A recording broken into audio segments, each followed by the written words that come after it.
Raden.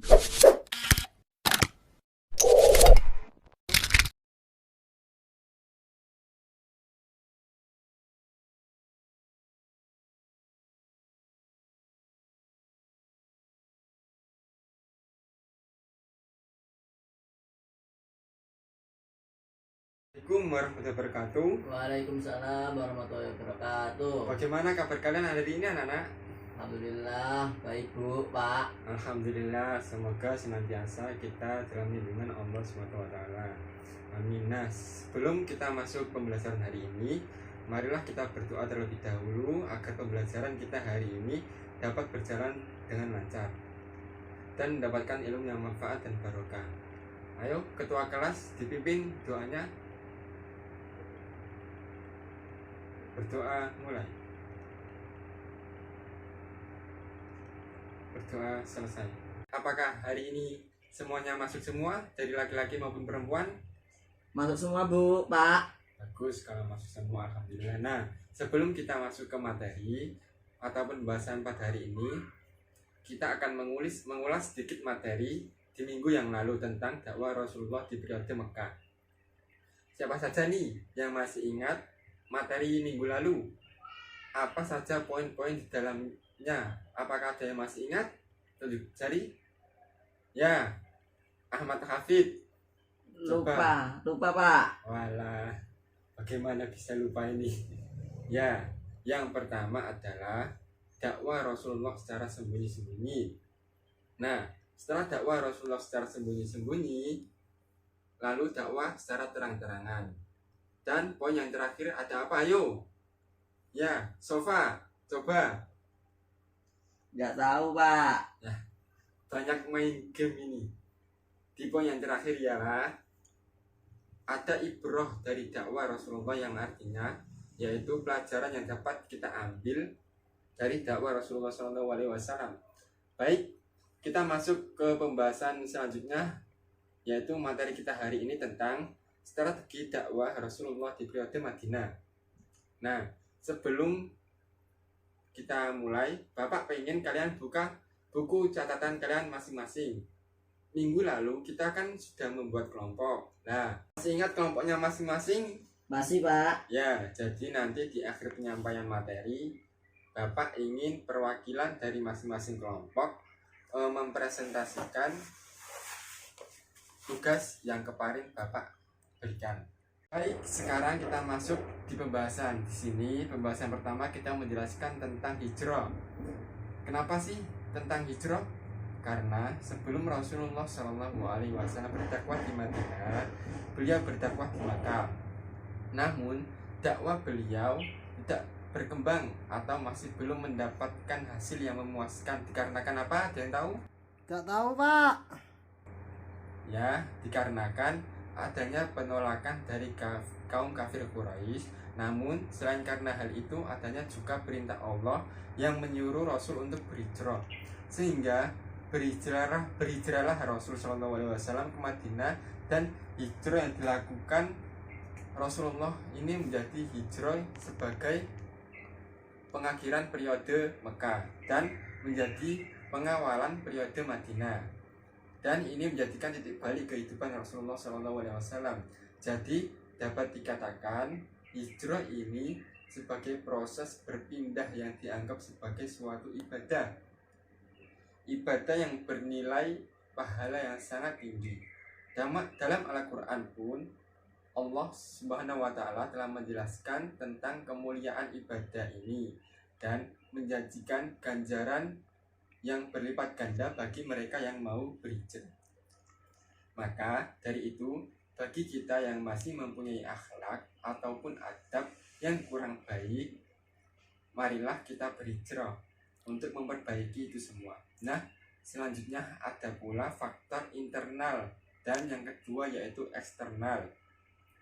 Yang faktor internal ini yang melatar belakangi hijrahnya Rasulullah SAW ke Madinah adalah untuk mencari keamanan atau mencari kebebasan dalam berdakwah dan beribadah. Hal ini juga dikuatkan dalam surat Al-Anfal ayat 26 yang berbunyi, ada yang tahu suratnya?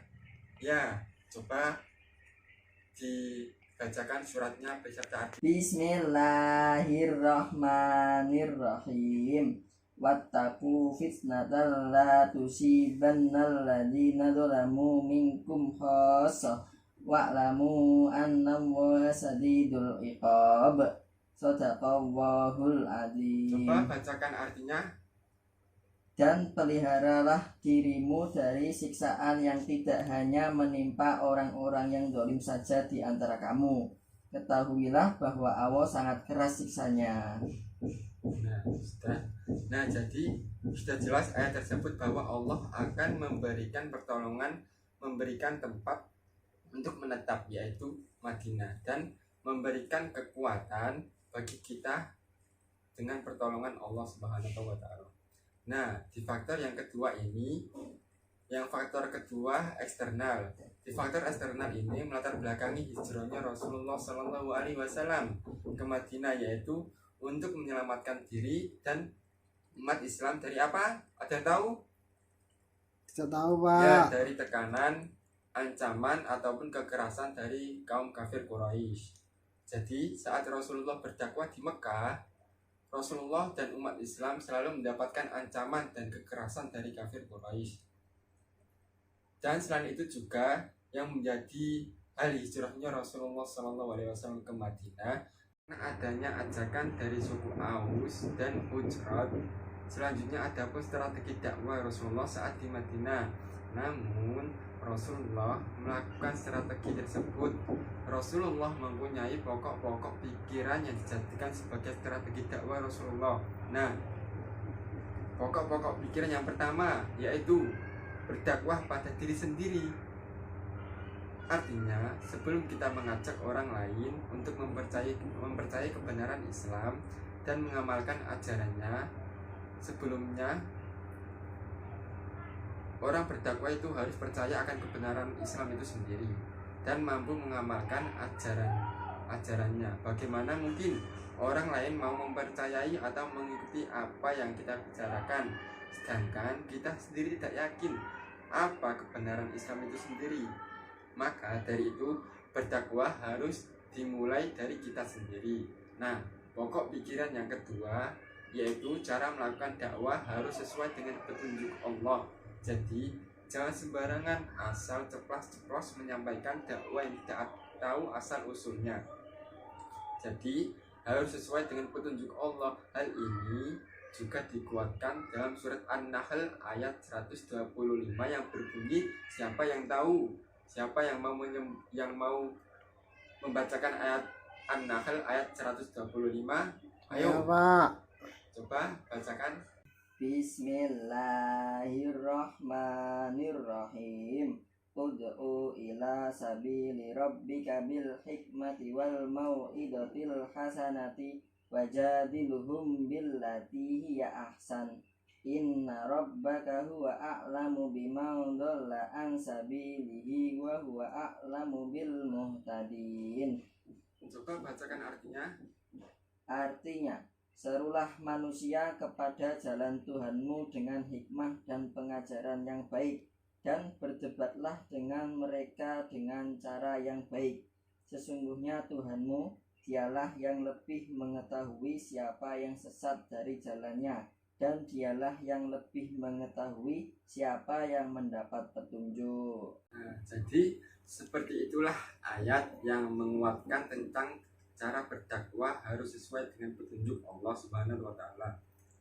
Nah, pokok pikiran yang ketiga yang dijadikan strategi dakwah Rasulullah yaitu berdakwah harus dengan yang ikhlas, karena Allah semata bukan ingin mencari popularitas ataupun kekuasaan yang berbentuk materi. Jadi itulah pokok-pokok pikiran yang dijadikan strategi dakwah Rasulullah SAW. Apa aja sih strategi dakwah Rasulullah di Madinah? Ada yang tahu anak-anak? Saya Pak tahu Pak, Ya coba. yaitu membangun masjid. Jadi Rasulullah saat di Madinah itu pertama kali membangun masjid, yaitu Masjid Quba. Nah betul. Nah, Masjid Quba ini dibangun pada tanggal 12 Rabiul Awal pada tahun pertama Hijriah atau 20 September tahun 622 Masehi. Nah, Rasulullah mempergunakan masjid ini untuk mempersatukan umat Islam. Jadi masjid ini tidak hanya digunakan untuk melaksanakan sholat saja, akan tapi digunakan untuk melakukan aktivitas-aktivitas lain yang diperlukan oleh umat Islam, seperti mendidik dan belajar ngaji. Setiap hari Sabtu setelah menetapnya Rasulullah di Madinah, Rasulullah itu selalu berkunjung ke masjid tersebut untuk apa? Ya, untuk melaksanakan sholat dan menyampaikan dakwah-dakwah Islam. Itulah salah satu strategi dakwah Rasulullah Shallallahu Alaihi Wasallam. Strategi dakwah yang kedua yaitu mempersaudarakan kaum muhajirin dan kaum ansor. Sebelumnya, Bapak mau tanya nih, paham atau enggak yang dimaksud dengan kaum muhajirin dan kaum ansor? Enggak lah. Ya, kalau enggak paham enggak apa-apa. Nah, jadi yang dimaksud kaum muhajirin itu yaitu kaum muslimin yang berhijrah ke Madinah. Itulah yang disebut dengan kaum muhajirin. Sedangkan kaum ansor adalah kaum muslimin asli dari Madinah. Jadi sampai sini paham yang disebut kaum muhajirin dan kaum ansor? Nah, jangan lupa dicatat ya anak-anak. Besok Bapak tanyakan satu persatu. Siap. Nah, jadi selain membangun masjid dan strategi dakwah Rasulullah yang ketiga yaitu melakukan perdamaian antar suku. Jadi sebelum Rasulullah berhijrah ke Madinah, terdapat dua suku yang terlibat dalam pertikaian. Nah, kedua suku ini adalah suku Aus, kedua yaitu suku Hujurat. Pertikaian antar suku ini berlangsung lama dan belum ada penyelesaiannya.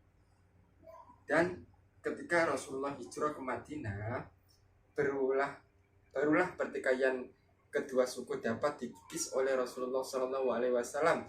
Jadi selain membangun masjid, mempersaudarakan kaum muhajirin dan kaum ansor, melakukan perdamaian antar suku ini juga merupakan strategi dakwah Rasulullah Shallallahu Alaihi Wasallam.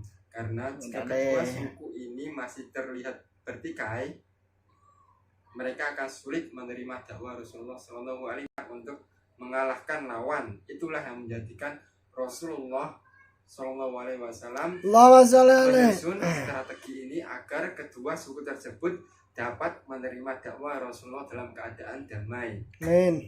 Nah, waktu kita sudah hampir habis. Mungkin kita cukupkan pembelajaran hari ini. Apakah dari siswa-siswa ada yang perlu ditanyakan tentang terkait materi strategi dakwah Rasulullah saat periode Madinah? Tidak Pak, sudah. Ya, alhamdulillah kalau sudah paham. Besok Bapak akan mempertanyakan dari satu persatu serta mendiskusikan dari berbagai kelompok. Nah, dari pembelajaran hari ini, dan kesimpulan ini bahwa dakwah Rasulullah pada periode Madinah ini merupakan dakwah lanjutan pada saat Rasulullah hijrah dari kota Mekah ke kota Madinah, di mana pada periode Madinah ini lebih ditekankan pada dasar-dasar pendidikan masyarakat Islam. Nah, pembelajaran hari ini kita cukupkan, lanjut minggu besok. Saya rasa waktu kita sudah cukup dan hampir habis. Sebelum pembelajaran ditutup, alangkah baiknya kita tutup terlebih dahulu dengan kafaratul majlis. Berdoa mulai. Subhanakallahumma wa bihamdika asyhadu an la ilaha illa anta astaghfiruka wa atubu ilaik. Semua assalamualaikum warahmatullahi wabarakatuh. Waalaikumsalam warahmatullahi wabarakatuh.